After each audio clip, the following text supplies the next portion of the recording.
자, 일반적으로 사람들이 어떤 일을 다시 하거나 어떤 장소에 다시 갈 때 언제 그렇게 합니까? 또 왜 그렇게 합니까? 일반적으로는요, 일이 미비해서 보완하거나 보충하거나 할 때, 아니면 잘못된 것을 바로잡으려고 그렇게 다시 하는 거죠. 아니면 일이 잘 될 때는 뭐예요? 강조하기 위해서 다시 한 번 더 가는 것. 이거 한 번 더 하는 것은 아주 강조하는 거죠. 왜냐하면 잘 되는 일을 더 잘 되게 하기 위해서. 그죠? 아니면 왜 다시 하고 또 그곳에 다시 가느냐? 내가 한 그 어떤 일을 한 번 더 확인하고 싶을 때 다시 가거나 다시 가는 것 아닙니까? 그렇지 않아요? 예. 이처럼 우리가 어떤 곳을 다시 가거나 다시 할 때도 이런 어떤 경우가 있는데, 오늘 본문에도 이런 일이 일어나고 있습니다. 본문 46절 다 같이 한번 읽어볼까요? 시작. 예수께서 다시 갈릴리 가나에 이르시니 전에 물로 포도주를 만드신 곳이라 왕의 신하가 있어 그의 아들이 가버나움에서 병들었더니. 자, 오늘 46절 본문에 뭐예요? 예수께서 다시 갈릴리 가나에 이르셨다는 거예요. 여러분, 예수님이 다시 그곳에 가셨다는 거죠. 자, 유대로부터 올라왔습니다. 사마리아에서 유대로 올라오고 또 갈릴리로 갔어요. 다시 어디요? 가나, 그곳에 가셨다는 거예요. 왜요? 이게 중요해요. 예수님이 다시 간 것은 어떤 일을 예수님이 미비해서 보완하기 위해 갔을까요? 아니면 예수님이 하신 일이 너무 잘 됐기 때문에 한 번 더 강조하고 반복하고 이것을 더 어떻게 해요? 부각시키기 위해서? 아니면 무언가를 예수님이 확인하기 위해서 갔을까요? 자, 오늘 여기에 본문 예수께서 다시 갈릴리 가나에 이르시니 다시 갔다는 것. 자, 이 성경은요 그냥 허투루 쓰여진 게 아니에요. 하나님께서 이 성경의 기자를 영감하셔서 분명히 필요한 단어를 또 필요한 것을 기록한 거예요. 그러면 다시 예수님이 갈릴리 가나에 갔다, 의미가 있겠죠. 자, 이 요한복음 우리가 20장에 볼 때 예수님이 하신 여러 가지 일들이 많은데 다 기록하지 않고 특별히 예수님이 하나님 아들이신 것과 이것을 믿어 우리가 영생을 이루는 이것을 위해 기록한 건데, 분명히 오늘 예수님이 갈릴리 가나에 다시 갔다는 것은 이런 어떤 목적이 있을 거예요. 근데 오늘 본문 46절에 보니까 다시 갈릴리 가나에 이르렀는데 그 갈릴리 가나가 어떤 곳이에요? 전에 물로 포도주를 만드신 곳이라 부연 설명했습니다. 자, 갈릴리 가나가 어떤 곳입니까? 어떤 곳이에요? 혼인잔치가 있었던 곳이잖아요. 그때 예수님이 물로 포도주를 만든 그 잔치에 뭐가 떨어졌어요? 포도주가 떨어졌어요. 근데 그곳에서 예수님이 참석하셨는데 물로 부족한 포도주를 넘치게 채워서 만드신, 기적을 이루신 그곳 아닙니까? 맞죠? 그것이 뭐라고 기록이 되어 있어요? 자, 요한복음 2장 11절에 보면 바로 첫 번째 표적이라고 해요. 예수님께서 첫 번째 표적을 이루신 그곳에 예수님이 갔어요. 자, 2장 11절 우리 한번 찾아서 한번 읽어볼까요? 앞입니다. 시작. 예수께서 이 첫 표적을 갈릴리 가나에서 행하여 그의 영광을 나타내심에 제자들이 그를 믿으니라. 자, 여러분, 갈릴리 가나, 물로 포도주를 일으킨 게 예수님이 이 사건을 일으킨 이곳에서 뭐라고요? 첫 번째 표적이었어요. 그런데 이곳에 예수님이 다시 갔어요. 그럼 의미심장하겠죠. 자, 여기에서 또 오늘 우리가 이 사건을 아는데, 왕의 신하의 아들이 병들었는데 예수님께서 어떻게 해요? 다른 어떤 것도 하지 않고 말씀으로 가버나움에 있는, 멀리 떨어져 있는 약 한 35km에서 한 40km 정도 떨어진 그곳에 있는 아들 예수님이 어떻게 해요? 말씀으로 치유한 기적의 사건이 일어났어요. 자, 갈릴리 가나에서 또 여기에서 뭐가요? 사건이 일어났어요. 이것을 오늘 요한복음 기자 4장 54절 한번 읽어볼까요? 어떻게 표현하고 있는지. 시작. 이것은 예수께서 유대에서 갈릴리로 오신 후에 행하신 두 번째 표적이니라. 할렐루야. 자, 오늘 이 갈릴리 가나가 어떤 곳이라고요? 예, 물로 포도주를 일으킨 첫 번째 표적이 일어난 곳. 자, 그곳에 예수님이 다시 갔어요. 근데 예수님이 여기서 뭘 일으켰어요? 또 기적을 일으켰죠. 이게 뭐라고요? 두 번째 표적. 첫 번째 표적과 두 번째 표적. 자, 이것은요 중요한 의미가 있다는 거예요. 자, 요한복음에서는 표적이라는 원어로는 세메이온이라고 해요. 자, 이 세메이온이라는 헬라어에서 뭐가 나왔냐면 사인. 사인이 뭐예요? 표적, 간판, 표지 이런. 그러면 이 표적은 뭐가 중요하냐면 이 표적 자체보다 표적 사인, 간판이 있잖아요. 간판보다 간판이 가리키는 그 실체나 그 의미가 더 중요하죠. 안 그래요? 마찬가지로 이 요한복음에서 표적은요, 그 표적 자체보다 표적을 일으키고자 하는 목적 아니면 실체가 중요한데, 첫 번째 표적이 일으킨 그곳에 예수님이 다시 가서 두 번째 표적을 일으켰어요. 그럼 이 표적에 대한 의미, 본질적 의미, 목적, 실체가 중요하단 말이에요.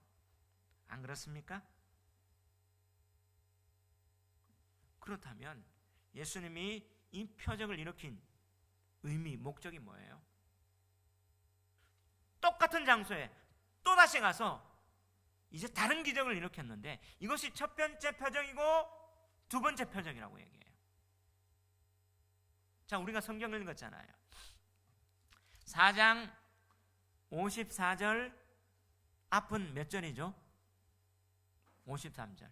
53절, 54절 같이 읽어봅시다. 시작. 그의 아버지가 예수께서 내 아들이 살아있다 말씀하신 그때인 줄 알고 자기와 그 온 집안이 다 믿으니라. 이것은 예수께서 유대에서 갈릴리로 오신 후에 행하신 두 번째 표적이니라. 그러면 두 번째 표적의 목적은 뭐라고요? 읽었잖아요. 예, 그 왕의 신하와 그 온 집안이 다 뭐한 거? 믿게 되는 거.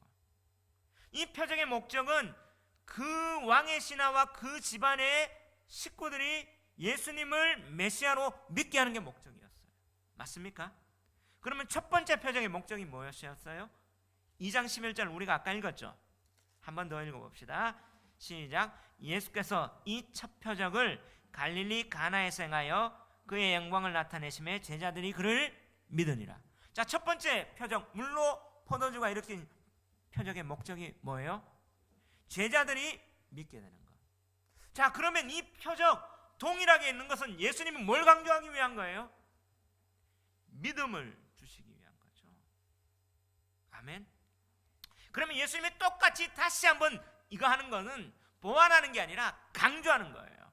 그리고 확인하고 싶은 거예요. 뭐예요? 자, 이 표적의 목적이 뭐냐?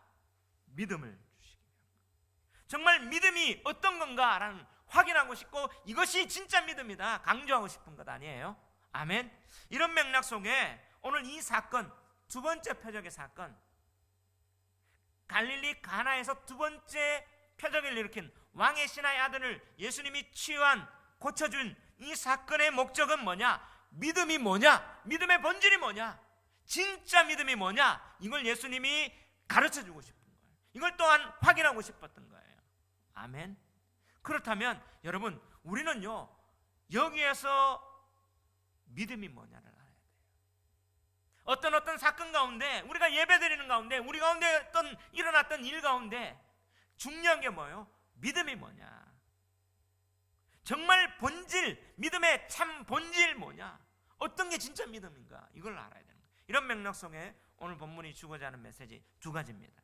첫 번째, 바로 눈에 보이는 것에만 의존하는 믿음은 진짜 믿음이 아니라는 거예요.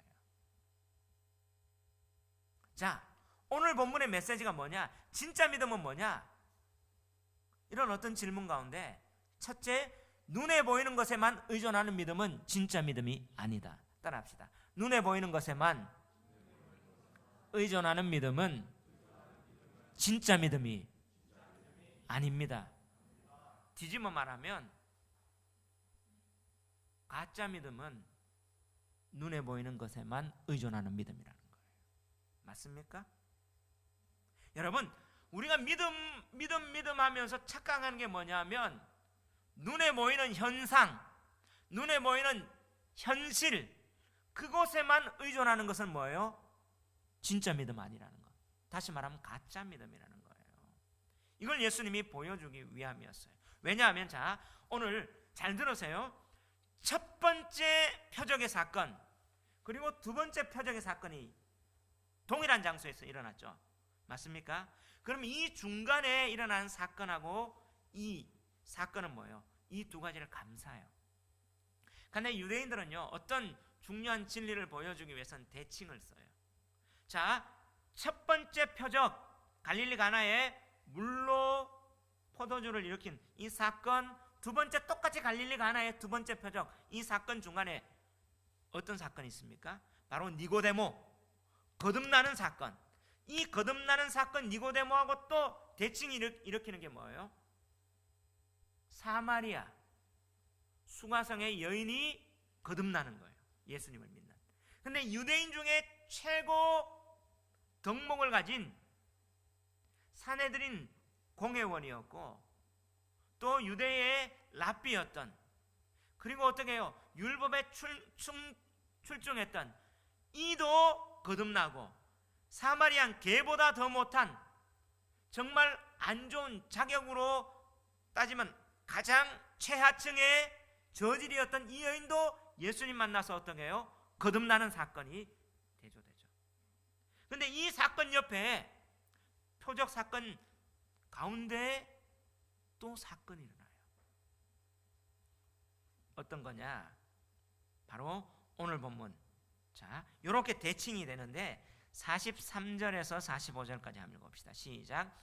이틀이 지남에 예수께서 거기를 떠나 갈릴리로 가시며 친히 증언하시기를 선지자가 고향에서는 높임을 받지 못한다 하시고 갈릴리에 이르심에 갈릴리인들이 그를 영접하니 이는 자기들도 명절에 갔다가 예수께서 명절 중 예루살렘에서 하신 모든 일을 보았습니다. 자, 예수님이 이 표적 사건, 사마리아 여인 사건 중간에 어떤 일이 일어났냐면 갈릴리 가다가 선지자가 고향에서는 높임을 받지 못한다. 이 좋은 말이에요, 나쁜 말이에요? 부정적인 의미예요. 예수님이 선지자로 왔는데 고향에서 날 인정 못 받는다, 이 사람들은 날 인정하지 않는다, 이런 어떤 의미죠. 왜 그래요? 이 갈릴리 사람들이 명절에, 유대의 명절은 성전에 올라가서 예배드리는 겁니다. 자, 이 명절에 예루살렘에서 예수님이 하신 여러 가지 표적들이 있었어요. 그걸 보니까 표적 받는데도 예수님을 어떻게 해요? 안 믿는 거예요. 그 선지자, 모세가 예언했던 그 선지자 메시아로 예수님을 안 믿는 거예요. 그들은 눈에 보이는 표적 받지만 안 믿는 걸 예수님 뭐예요? 책망하시는 거잖아요. 자, 첫 번째 표적, 두 번째 표적 사이에 뭐예요? 이 무리들은 예수님 표적 일으켰지만 눈에 보이는 표적으로는 예수님 안 믿는 거예요. 자, 그러면 첫 번째 표적 다음에 대칭되는 2장 23절, 24절, 25절 한번 읽어볼까요? 시작. 6월절에 예수께서 예루살렘에 계시니 많은 사람이 그의 행하시는 표적을 보고 그의 이름을 믿었으나 예수는 그의 몸을 그들에게 의탁하지 아니하셨으니 이는 친히 모든 사람을 아시며 또 사람에 대하여 누구의 증언도 받으실 필요가 없었으니 이는 그가 친히 사람의 속에 있는 것을 아셨음이니라. 자, 이건 좋은 말이에요, 나쁜 말이에요? 예수는 부정적으로 얘기해요. 예루살렘 6월절, 그 명절 중에 6월절에서 예수님이 어떻게 해요? 여러 가지 많은 표적을 행했는데 사람들은 뭐예요? 표적 보고, 눈에 보이는 거 보고 예수님 이런 믿는 것처럼 보이지만 예수님은 그들에게 의탁하지 않았어요. 왜요? 그들은 가짜 믿음이다. 사람 속에 있는 건 예수님 아셨기 때문에 뭐냐? 현실 보고 현상 보고 눈에 보이는 것만 보는 것, 이 믿음은 가짜다. 예수님 얘기하고 나서 그 다음 뭐예요? 자, 첫 번째 이 표적은 물로 포도주를 만드는 표적. 다음에 이 사람들이 표적 보니까 어떻게 해요? 눈에 보이는 것만 믿는, 이거 가짜 믿음이야. 하고 나서 뭐예요? 니고데모를 통해서 물과 성령으로 영적인 거듭남을 얘기를 해요. 진짜 표적은 십자가다. 그리고 이 니고데모하고 딱 대조되는 이 여인, 사마리아 수가성 여인, 이 여인 자격이 안 되고 남편이 6번째가 있고 사람을 기피하고 왔지만 이 여인도 예수님 만나니까 어떻게 해요? 거듭났잖아요. 예배자가 된 거예요. 그리고 나서 이제 이 사람들, 예수님 갈릴리로 가는데 명절에 표적 받던 사람들 뭐예요? 그 사람들은 눈에 보이는 표적 받지만 예수님을, 선지자는 고향에서 칭함 못 받는다, 높이 못 받는다, 이 말은 뭐예요? 그들은 예수님을 믿지 아니하는 거예요. 자, 그러면 이걸 얘기하면서 왕의 신하 두 번째 표적 얘기하는 거예요. 그럼 뭘 예수님이 해주려고요? 이 왕의 신하 물로 포도주를 만든 사건하고 대조하고 싶죠. 사마리아 여인하고 대조하고 싶고 니고데모하고 대조하고 싶고 뭐예요? 자, 오늘 여기에서 예수님이 집중하는 니고데모, 사마리아인보다 많은 무리들은요, 눈에 보이는 표적, 눈에 보이는 현상, 눈에 보이는 것들 추구해 나가고 믿는 그 믿음은요, 가짜 믿음이라는 거예요. 예수님은 의탁하지 않는 가짜 믿음이라는 거예요. 여러분, 이게 중요한 겁니다. 오늘날 많은 사람들이, 많은 군중들이 부흥이라는 이름으로, 자, 많은 사람들이 모여 표적을 받는데, 자, 우리 한국교회 부흥의 시간에 뭔가가 일어나고 뭔가가 일어났습니다. 표적을 하고 사람들이, 군중들이 많이 갔는데 그 많은 사람들이 어디 갔습니까? 변질됐어요. 눈에 보이는 표적만, 진짜 표적이 눈에 보이는 것만 의존하면 그것을 믿는 것은 진짜 믿음이 아니라는 거예요. 왜요? 변질되거든요. 자, 요한복음에 보면요, 자, 이렇게 표적 받던 사람, 오병이어의 기적을 이뤘던 그 수많은 5,000명 이상의 사람들이 나중에는 뭐예요? 예수님을 십자가에 못 박아라, 죽여라 했거든요. 자, 눈으로 봤습니다. 눈으로 보는 것은 자기들의 기대가, 자기들의 필요가 채워진 그런 현상. 그때는 예수님 따라가지만 그것이 없어지면 어떻게 돼요? 예수님을 죽여라, 저주하라, 배반하거든요. 결국에는 눈에 보이는 표적은 뭐예요? 그것으로 따라가는 믿음은 뭐예요? 가변적 믿음. 가변적 믿음은 가짜 믿음이라는 거예요. 예수님이 이것을 보여줍니다. 자, 많은 무리들이 추구해 나가는 것, 가변적 믿음. 오늘 이 시대도 뭐예요? 군중들, 많은 것들, 저 자신도 바라봅니다. 눈에 보이는 것들, 무언가가 꿈틀거리는 많은 것들이 주어지는데 결국에 이것이 만약에 눈에 보이는 것이 진짜라면, 눈에 보이는 것이 없어지면 어떻게 될까요? 바뀔 수 있는 오늘날의 이런 믿음을 우리는 원하고 있지 않는가? 오늘 이 요한복음에서 이런 믿음은 가짜 믿음이다. 우리는요, 눈에 보이는 것만, 내 손에 잡히는 것만 믿기를 원하는 경우가 많습니다. 근데 이건 가변적이에요. 여러분, 이 세상에요, 광선, 빛이 있습니다. 빛인데 우리 눈으로 확인할 수 있는 것은 빛의 5%밖에 못해요. 그러면 95%는 뭐예요? 눈에 안 보이는 거예요. 자, 우리 육안으로 확인할 수 있는, 존재할 수 있는 것들 5%밖에 없어요. 미생물도 현미경되면 보이잖아요. 다 있잖아요. 못 봐요. 그러면 독수리보다 못해요. 독수리는 눈이 시력이 몇이에요? 7.0이래요. 저 하늘에서 우리 얼굴에 땀 나는 것도 다 보인대. 7.0 되면. 우리는 보입니까? 요즘 제가 노안이라서 안경 썼다 벗었다가 안 보여, 안 보여. 근데 우리는 뭐예요? 이게 믿음이다. 내 눈에 보이는 것만, 내 귀에 들리는 것만. 여러분, 귀에 들리는 건요, 우리 사람들이 인식할 수 있는 이 소리는요, 바로 16Hz에서 20,000Hz까지 그 사이에 파동만 인식할 수 있어요. 그 넘어 못 들어요. 근데 개들은요 4만 헤르츠까지 듣는데요. 그래서 우리 예삐가 조금만 뭐 해도 착 길을, 그럼 우리 듣는 거 보이는 것만 하면 뭐요? 개보다도 못하죠. 안 그래요? 근데 그게 진짜인 줄 알고 무리들은 근데 예수님 그거 아니라는 거예요. 표적을 보여주면서 표적 자체가 아니라 그 표적이 주는 의미와 목적 실체를 찾아라. 근데 사람들은 뭘요? 눈에 보이는 것들. 예수님 그것에 의존하지 않는다는 것을 대조해 주는 거예요. 그럼 이것을 우리한테 한번 적용해 봅시다. 우리는 어떻습니까?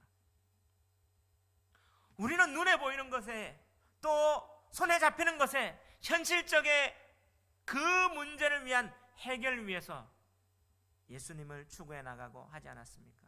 그렇다면 그 내가 기대했던 그 눈에 보이는 현실이 떠나가면 어떻게 돼요? 이 군중과 무리처럼 우리도 예수님을 배신할 수 있다. 이거는 가짜 믿음이다. 이게 진짜 믿음 아니야. 강조하기는 거예요. 자, 그렇다면 진짜 믿음은 뭡니까? 오늘 이 왕의 신하, 바로 잔치집의 물로 포도주가 되는 이 사건을 통해서 예수님이 가르쳐주고 싶은 게 진짜 믿음이 뭐냐 이건 거예요. 두 번째, 진짜 믿음은 현실을 뛰어넘어 말씀에 순종하는 믿음이 진짜 믿음이라는 거예요. 따라합시다. 현실을 뛰어넘어 말씀에 순종하는 믿음이 진짜 믿음입니다. 아멘. 자, 진짜 믿음은요, 뒤집어 말하면요, 말씀에 순종하는 거예요. 눈에 보이지 않는, 내 귀에 눈에 보이지 않더라도 현실을 뛰어넘더라도 그 말씀에 순종하는 게 진짜 믿음이라는 거예요. 아멘. 이게 진짜 믿음이에요.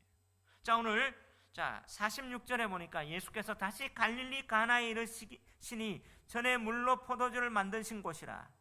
왕의 신하가 있어 그의 아들이 가버나움에서 병들었더니. 자, 오늘 왕의 신하가 있어요. 근데 이 왕의 신하, 일반적으로 여러분 왕의 신하라고 하면 무엇이 떠오릅니까? 권력의 실체. 그죠? 이 왕의 신하가 이 왕이 누구였어요? 이 당시 갈릴리의 왕이었던 분봉한 헤롯이죠. 헤롯의 신하. 자, 그는 권력을 가졌고 힘이 있고 부족함이 없을 것 같았는데, 근데 이 왕의 신하에게도 뭐가 있었어요? 문제가 있었죠. 어떤 문제가 있었습니까? 그의 아들이 가버나움에서 병들었어요. 아들이 병들었어요. 이 가버나움하고 갈릴리 가나 사이는요, 약 한 35km에서 40km 정도가 떨어졌어요. 제가 이 가버나움은 큰 도시입니다. 번화가예요. 뉴욕과 같이 지금 동서로 이집트로 저 바벨론으로 계속 갈 수 있는 교통의 여충지예요. 가버나움은. 그래서 가버나움은 큰 도시였고 왕래가 많은. 근데 이 가버나움에서 갈릴리로 가면요, 어떻게 해요? 산을 넘어야 돼요. 언덕을 넘고 꼴짝꼴짝으로 가야 돼요. 자, 직선 거리가 약 한 35m에서 40m면 뭐 이 다 가려면요, 산으로 올라갔다가 내려가봐 하니까 더 걸리겠죠. 그러니까 여기는 어떻게, 가나는 작은 마을이에요.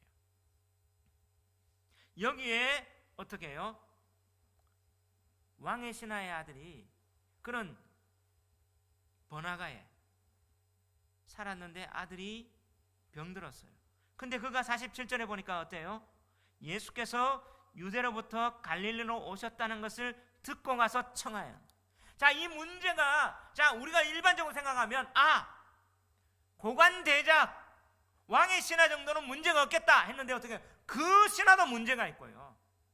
잔치집은 기쁨이 있고 문제가 없겠다 해도 첫 번째 표적했던 갈릴리 가나 그곳에도 문제가 있었어요. 다 문제가 있습니다. 여기에서 우리 인간의 실존은요, 아무리 우리 자신이 무언가를 하려 해도 세상적으로 뭔가를 다 갖췄다고 해도 문제가 있다는 거예요. 이게 아담 이후로 우리가 던져져 있는 우리 실존의 모습입니다. 외형적으로 뭔가가 다 갖췄는 것처럼 보일지라도 문제가 있어요. 이게 우리의 모습입니다. 자, 여기서 우리 한번 봅시다. 오늘 이 자리에 예배드리는 자, 그 모습은 어떻게 해요? 예배 오기 위해서 깨끗하게 치장하고 준비했지만 우리 속을 보십시오. 문제가 없습니까? 있어요. 자, 이런 실정 가운데 그가 이 문제를 해결하기 위해서 뭐합니까? 예수님이 유대로부터 갈릴리로 오셨다는 것을 듣고 가서 청하는 거예요. 자, 여기에서 믿음의 자세가 보입니다. 자, 왕의 신하 같으면 자기 아들이 병들었으면 어떻게 됐어요? 어떻게 했겠어요? 네로라는 의원들에게 다 진료받았겠죠. 안 그래요? 왕의 신하니까 오늘 왕의 주치의한테도 한번 안 받았겠어요? 자, 우리 대통령 주치의가 있는데 대통령만 딱 진료합니까? 아니요. 대통령 주치의는 우선적으로 대통령 하지만 그 가운데 대통령 측근에 청와대에 근무하는 사람들도 진료하죠. 자, 왕의 신하니까 그러니까 그 당시에 그 나라에서 최고의 의료진한테도 다 받았을 거예요. 그런데 그가 아들의 병, 어떤 병이었죠? 47절 끝에 보니까 어떻게 해요? 그가 거의 죽게 되었는데 그런 어떤 의료진에도 해봤지만 나와 있지는 않지만 해봤겠죠. 안 되니까 죽게 된 거 아니에요. 근데 그는 어떻게 해요? 무슨 행동을 합니까? 예수님 오셨구나 듣고 가서 청하는 거예요. 자, 믿음은 뭐예요? 아, 예수님이 내 문제를 해결할 자다라고 나가는 거. 믿음의 시작은요 이겁니다. 그냥 하나님이 다 해줘 아니에요. 자, 예수님이 내 문제의 해결자다.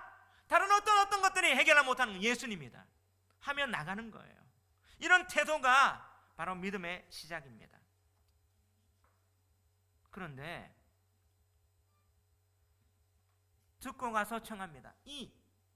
거기에서 꼴짜기까지 갔어요.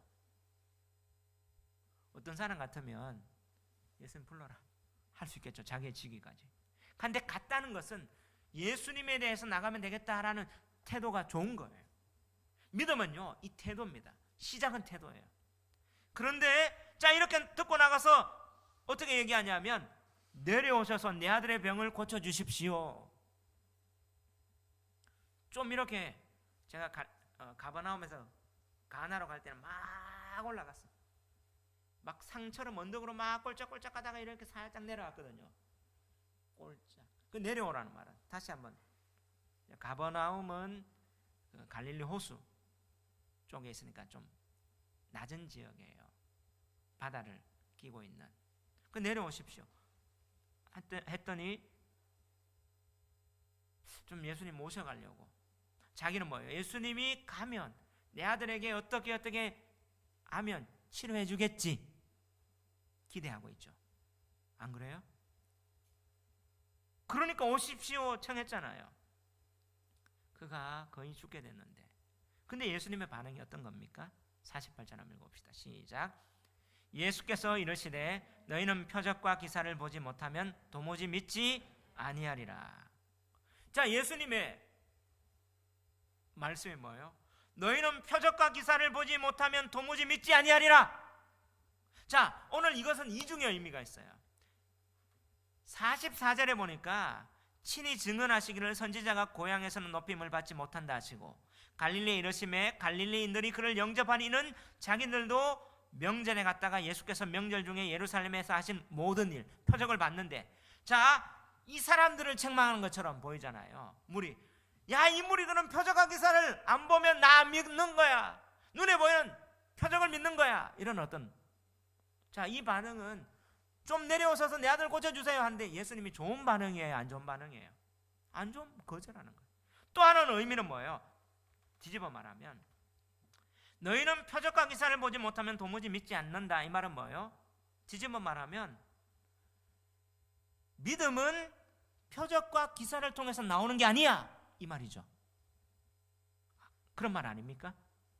왜냐하면 제가 계속 이 본문을 묵상했어요.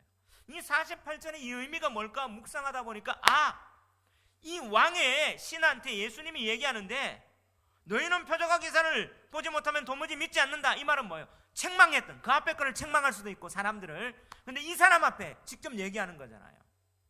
뒤집어 말하면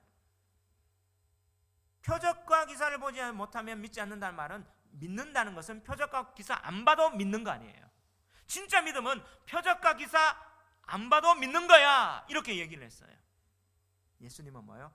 두 가지 의미를 가지고 그 무리들은 책망하시고 이 왕의 신하에게 진짜 믿음은 어떻게 가르칠지 딱 얘기해 주시는 거죠. 그럼 믿음은 뭐냐? 표적과 기사, 눈에 보이는 것으로 나타나는 거 아니야 라고 할 때, 자, 왕의 신하가 어떻게 대답해요? 49절 시작. 신하가 이르되 주여 내 아이가 죽기 전에 내려오소서. 할렐루야. 자, 여러분, 믿음이 여기에 있어요. 자, 이 왕의 신하가 뭘 기대했겠어요? 예수님이, 내가 가면, 예수님 앞에 나가면 예수님이 나의 어떤 이 왕의 신하, 이제 나의 직위 이런 걸 다 내려놓고 이렇게 청하면 예수님이 내려와서 내 아들한테 무언가를 안수해 주든지 무언가를 내가 고쳐줄 거야 라고 기대했는데 예수님 뭐예요? 그거 아니야 라고 하는 이 속에서 진짜 믿음은 뭐예요? 내 기대가 허물어졌을 때, 내가 생각하고 내가 상상했던 그 기대가 다 어떻게 사라졌을 때 어떻게 반응하냐? 진짜 믿음은 여기서 나와요. 자, 우리는요, 어떤 일들 나오면 하나님 앞에 나아가면, 하나님 앞에 기도하면, 금식하면, 작정 기도하면, 뭐를 하면 간청하는 거, 이거 나쁜 거 아니에요. 이 왕의 신하가 찾아 나갔던 것처럼 하나님이 답입니다. 이건 좋은 거예요. 그러면 우리는 어떻게 해요? 짠짜잔 어떻게 나올지 돼야 되잖아요. 그런데 하나님은 뭐예요? 반대로 얘기할 때 그때 어떻게 하느냐? 자, 이 왕의 신하는 내려오셔서 고쳐주십시오. 내 아들 다 죽게 되었습니다. 나갔어요. 근데 예수님 뭐예요? 너희는 도무지 표적과 기사를 보지 못하면 도무지 못 믿네. 다시 말하면 믿음은 표적과 기사 보는 거 아니야. 자기의 기대가 뭐예요? 깡그리 무너지는 상황. 그런 어떤 예수님의 앞으로 반응이 왔을 때 어떤 태도를 하느냐? 그때 왕의 신하가 뭐라고 했죠? 주여 내 아이를 죽기 전에 내려오소서. 자, 여러분, 오늘 이 왕의 신하의 이 예수님의 말씀에 반응하는 이게 진짜 믿음이에요. 자, 그 전에 47절에는 왕의 신하가 어떻게 얘기했어요? 예수님에 대한 호칭이 있습니까 없습니까? 47절 한번 읽어봅시다. 시작. 그가 예수께서 유대로부터 갈릴리로 오셨다는 것을 듣고 가서 청하되 내려오셔서 내 아들의 병을 고쳐주소서 하니 그가 거의 죽게 되었습니다. 그럼 예수님 부정적으로 얘기했어요. 49절 읽어봅시다. 시작. 신하가 이르되 주여 내 아이가 죽기 전에 내려오소서. 자, 여기서 이 신하의 요청, 뭐가 달라졌습니까? 뭐가 달라졌어요? 뭐가 달라졌어요? 대답을 해야지. 주여. 그전에는 예수님 앞에 주여라고 불렀습니까? 안 불렀습니까? 안 불렀어요. 근데 예수님이 어떻게 해요? 야, 표정 못 보면 그건 안 믿네. 야, 믿음은 표적 그런 거 안 받아 믿는 거야 할 때, 그때 자기의 기대, 자기가 했던 바람 이런 것들이 거절되고 상황이 달랐을 때 이 왕의 신하의 반응이 뭐예요? 주여. 예수님에 대한 주여. 여러분, 왕의 신하가 주여라고 부르는 사람은 누굽니까? 원래 왕이죠. 왕밖에 없어요. 왕의 신하는 only 자기의 주는요 왕밖에 없어요. 근데 그 왕을 누구한테 표현합니까? 예수님입니다.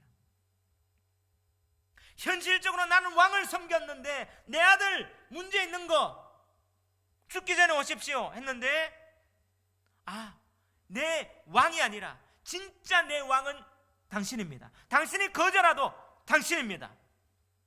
자기의 기대가 무너졌을 때, 자기 어떤 바람이 어떻게 해요? 소망이, 자기가 원했던 것들이 거절당했을 때라도 예수님이 뭐예요? 주님이라는 것, 더 큰 고백을 할 수 있는 게 이게 믿음이에요. 이것은요, 현실을 보는 게 아니라 뭘 보는 거예요? 대상을 보는 거예요.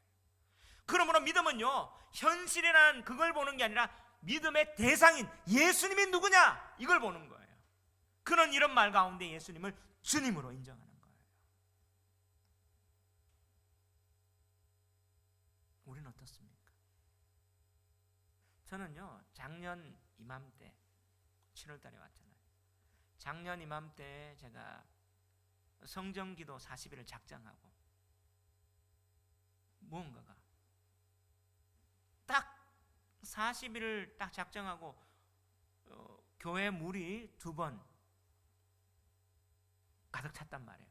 그래서 뭔가가 위기가 있을,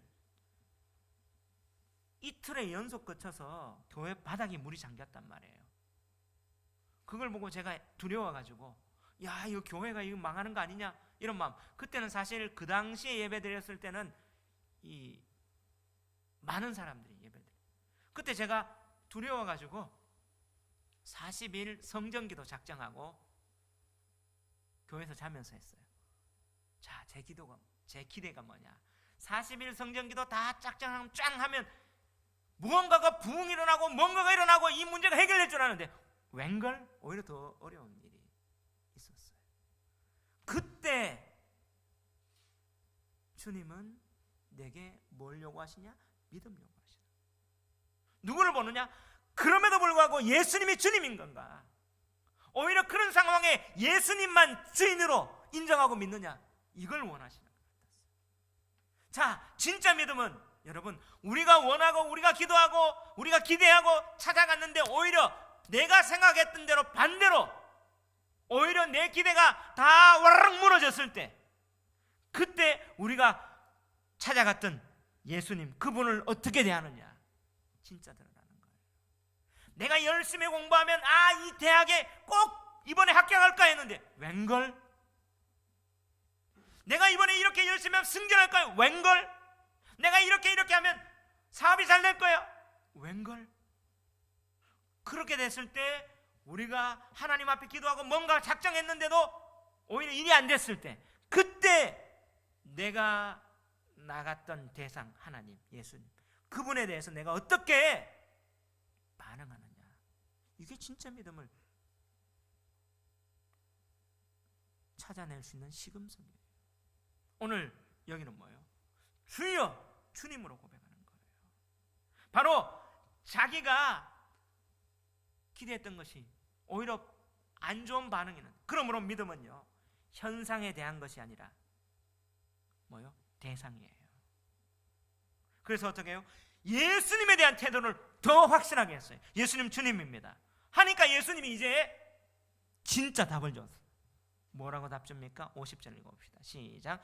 예수께서 이르시되 가라, 내 아들이 살아있다 하시니 그 사람이 예수께서 하신 말씀을 믿고 가더니. 할렐루야. 그때 예수님 뭐예요? 가라, 네 아들이 뭐하다? 살아있다. 근데 여러분, 오늘 번역이 잘못됐어요. 사실 개역 개정 정말 제가 좀 싫어하는 번역입니다. 이 개역 개정 전에 개역 한글 때는 번역이 어떻게 됐냐면 가라, 네 아들이 살았다.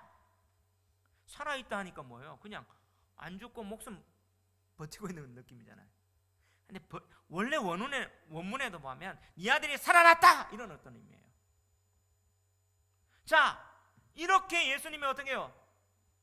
믿으면 표적 보는 거 아니야 했을 때 이 왕의 시내가 주여, 네 아들 병들었습니다, 고쳐주십시오. 이제 예수님에 대한 태도를 바꿨죠. 이 문제보다 예수님입니다 딱 하니까 예수님 뭐예요? 가라, 네 아들이 살았다 말씀하는 거예요. 그때 그 사람이 어떻게 해요? 예수께서 하신 말씀을 믿고 가더니. 여러분, 믿음은요, 다른 게 아니라 자기가 예수님의 한 태도, 그 태도에 대한 그 예수님을 주로 인정했으면 그 주님께서 하신 말씀을 믿고 가는 겁니다. 아멘. 내가 이해 안 되더라도, 아무 증거 안 보여도, 이 눈에 아무 증거 아니 배워도, 내 생각에 이해되지 않더라도 내가 그분에게 뭐로 인정했어요? 주로 인정했다면, 여러분, 왕의 신하가 주로 인정했을 때 왕이 말하는 걸 생각했을 거예요. 자, 왕의 말이 탁 떨어지면 어떻게 돼요? 다 실행되잖아요. 왕이 누구누구를 어떻게 죽여라 하면 죽여야 돼요. 왕이 뭘 가져오라 하면 가져와야 돼요. 자기가 주로 인정했던 그 왕의 신하는 그것을 어떻게 해요? 그 궁정에서 배웠잖아요. 이제 예수님 앞에 당신이 주님입니다, 당신이 왕이십니다, 이렇게 고백했다면 그 왕이신 그분이 어떤 말을 해도 뭐예요? 이루어질 거다. 그걸 믿고 가는 거죠. 여러분, 이것이 믿음인 거예요. 우리가 예수님, 다시 말하면 우리의 믿음의 대상이 누구냐? 그분을 주로 인정했다면 그분이 내게 납득되지 않고 이해되지 않고 상황에도 어떻게 해요? 안 되는 그 말씀을 했더라도 그 말씀을 믿는 거예요. 이 말씀을 믿는다는 말은 뭐예요? 예수님이 나의 주로, 바로 현실이 아니라 대상에 대한 믿음, 대상에 대한 믿음을 어떻게 확인할 수 있느냐? 말씀에 순종하느냐를 볼 수 있다는 사실이에요. 할렐루야. 예, 진짜 믿음은요, 바로 우리의 믿음의 대상이 누구냐? 그분에 대해서 왕으로 인정하느냐? 그분이 내게 납득되지 않더라도, 이해되지 않더라도, 상황에 내 기대를 깨뜨리는 말을 했더라도, 그분이 어떤 말을 하더라도, 상식에 어긋나더라도 그분의 말씀을 믿고 순종해 가는 것, 이게 믿음입니다. 갑니다. 예수님은 이걸 보여주기를 원했어요. 이걸 확인하기를 원했어요. 이걸 강조하기를 원했어요. 왜냐하면, 자, 첫 번째 표적, 잔치집에 포도주가 떨어졌어요. 그때 누가 나옵니까? 2장 5절에 보면 예수님 어머니 마리아가 나와요. 그럼 뭐라고 얘기했는지 2장 5절 한번 읽어봅시다. 2장 5절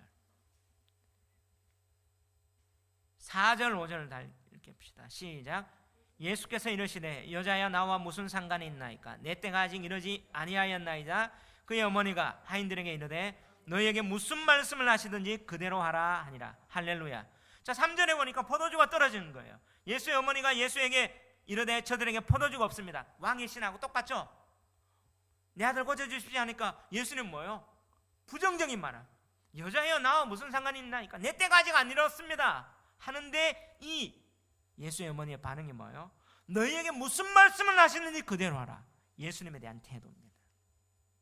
오늘 이 왕의 신하도 뭐예요? 주여라고 했으면 그 말씀에 대한 태도예요.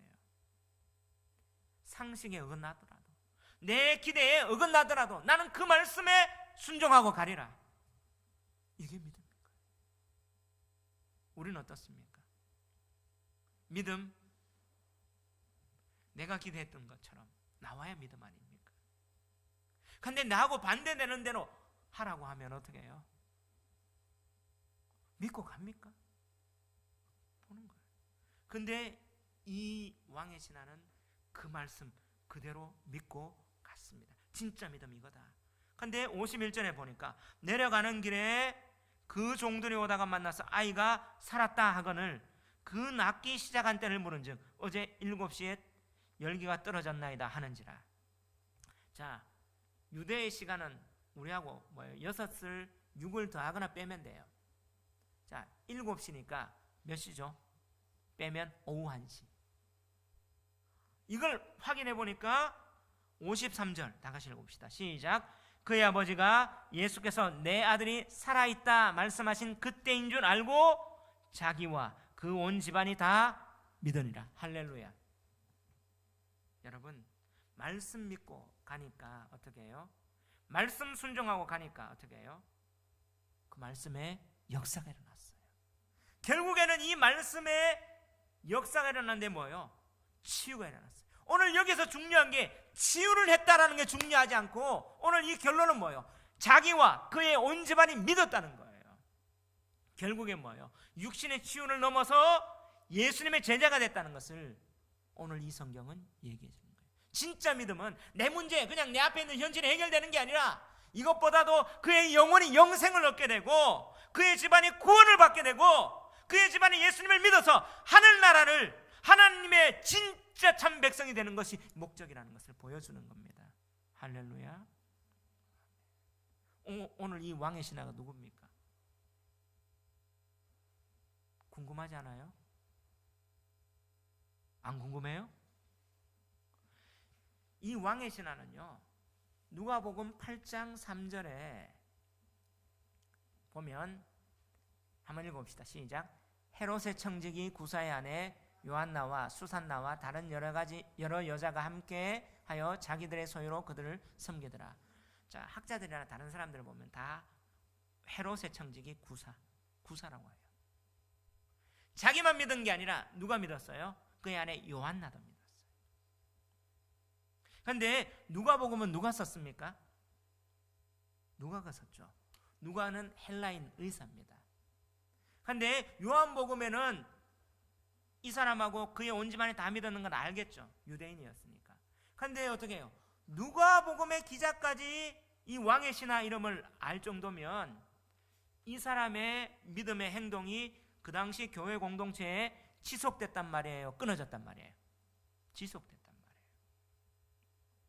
진짜 믿음은 뭐냐? 오늘 이 대조합니다.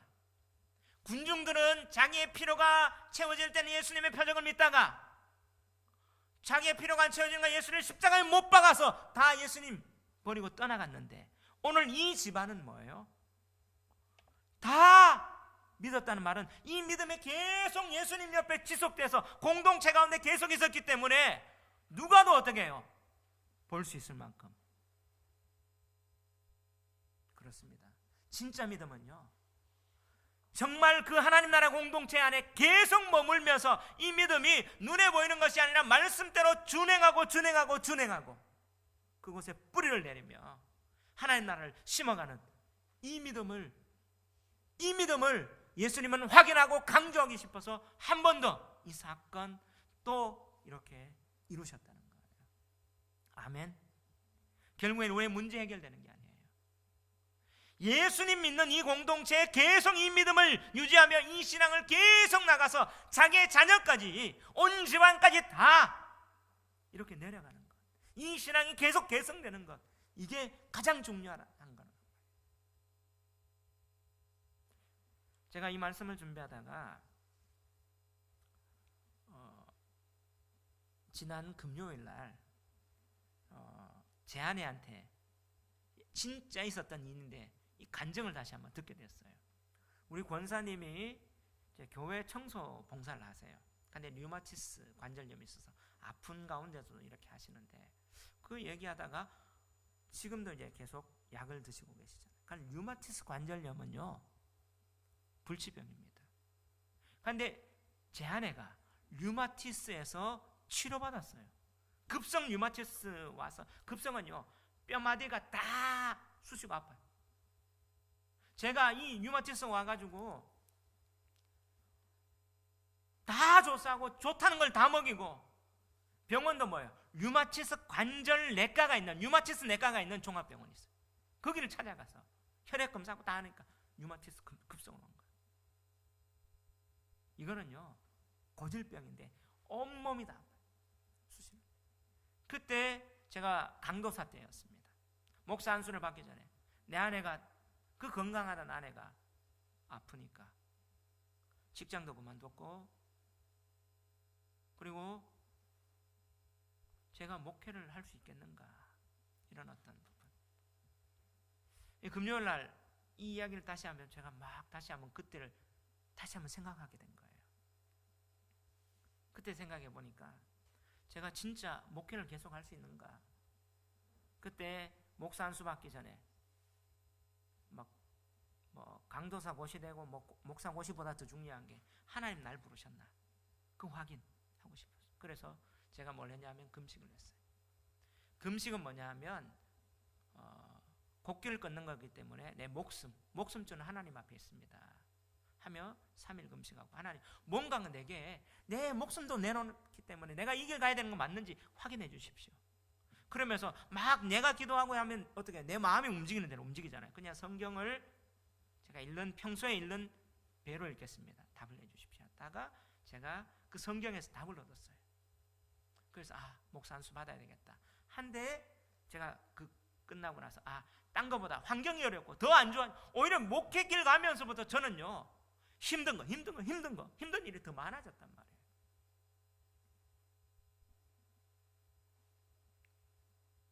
근데 이 길 계속 이래도 가야 되냐?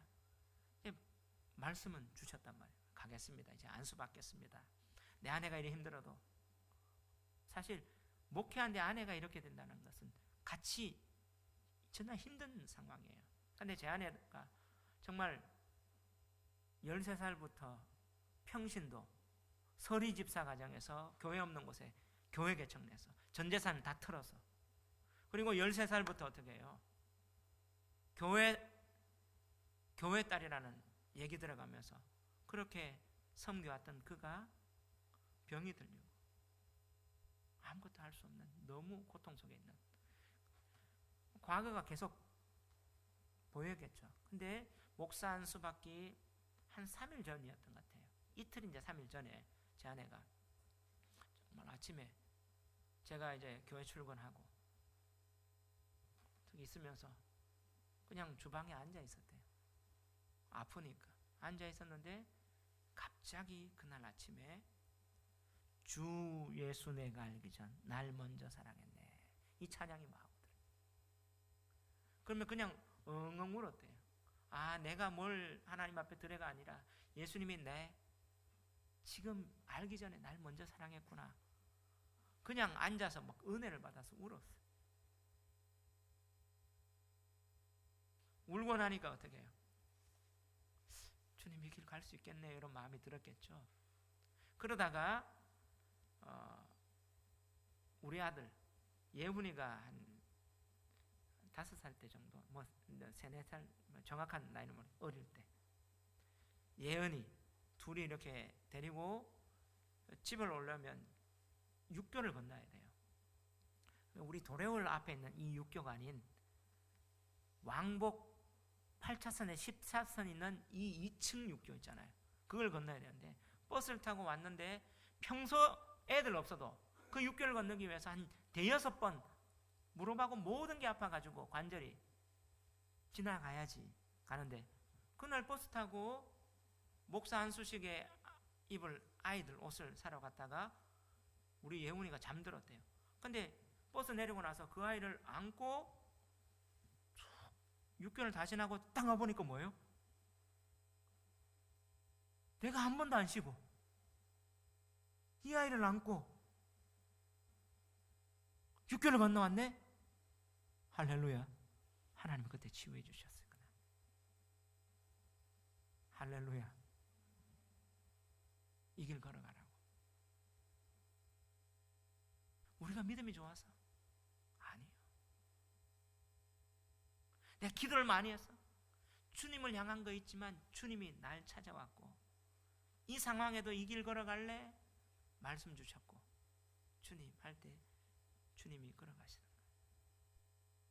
다른 어떤 게 여기서 뭐냐? 이 표적은 이 금요일날 이 이야기를 딱 듣는 가운데 저한테 주는 메시지가, 그렇구나, 온 집안이 다 믿고 이 표적을 주셨던 것은 바로 주님이 나의 왕이시다, 왕의 신하가 주여라고 했던 것처럼 이 길, 내 기대하고 내가 바랬던 상황하고 안 되더라도 주님을 향한 이 길을 끝까지 공동체가 인정했던 구사, 요한나, 바로 예수님 십자가에 돌아가시는 그 끝까지 그 여인들이 찾아갔던 그런 어떤 여인들 아니에요. 이 길 걸어가라는 사인이구나. 이게 믿음이구나. 내게 어떤 병고침이 있고 할렐루야 치유 연사가 일어나고, 여러분 그런 어떤 은사만 구하다 보면 어떻게 해요? 내한테 일어나는 현상만 있다가 없어지면 어떻게 해요? 변절되고 세상으로 간 사람이 얼마나 많아요. 한국교회가, 아니 오늘 이 요한복음은 교회 공동체 얘기하는 거예요. 자, 일시적으로 우리한테 표적이 주어지고 현실적으로 있다가 주님 믿다가 없어지면 도망가는, 변질되는, 그런 변질되는 있는 그런 공동체, 그런 현상이 있는 가운데, 예배 가운데 이 말씀을 주는 거예요. 진짜 믿음은 뭐냐? 똑같이 예수님이 다시 갈릴리 가나에서 이 표적을 일으키신 그 목적이 뭔가? 주님이 왕이시고 주님이 주인이시고 그 말씀에 따라 믿고 그 공동체가 끝까지 그 길 걸어가는, 많은 사람이 표적을 보고 믿었지만 예수님은 그들에게 의탁하지 않고 그 몸을 맡기지 않았어요. 예수님은 이런 소수, 예수님 이런 제자 함께 가는 그게 참 믿음이다 선언하기를 원했던 거예요. 저는 우리의 믿음이 이 시대에 이런 믿음 되기를 주의 이름으로 축원합니다. 우리 한번 이 찬양하며 나갑시다.